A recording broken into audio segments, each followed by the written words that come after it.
అపవాది స్వభావ సంబంధమైన వ్యక్తులే కనబడుతున్నారు తప్ప దైవ స్వభావంతో ఉన్న మనుషులు మనకు కనిపించడం లేదు. మేము చాలా బాగున్నా ఉన్నానంటారేమో. మీరేటై పట్టే కుర్ర శర్మాన్ని కప్పుకున్న అది ఉంటారా ఉండరా చెప్పండి. ఈవెన్ చివరికి సంఘంలోనికి వచ్చేటప్పటికి కూడా గొర్రెల్లా కనిపించడానికి ఆ ఒక గంట వేషం, ఆదివారపు ఆరాధన అనేటప్పటికీ మేకప్ వేసుకొని వస్తాం అంతే. ఏ మేకప్? గొర్రె మేకప్.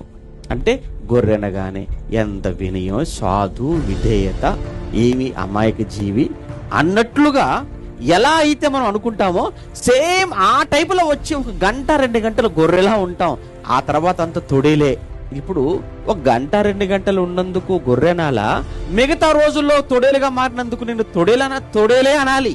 మరలా ఆదివారం ఆరాధన సమయం అయిపోతుందనంటే ఏంటనమాట, పైన మరలా డ్రెస్ వేసుకొని రావటం అనమాట. ఏంటి ఆ గొర్రెని చర్మం కప్పుకొని మరలా వచ్చేసి పాట పాడటం, ప్రార్థన చేయటం, మోకాళ్ళ ప్రార్థన, కన్నీటి ప్రార్థన, ఇదంతా ఏంటి?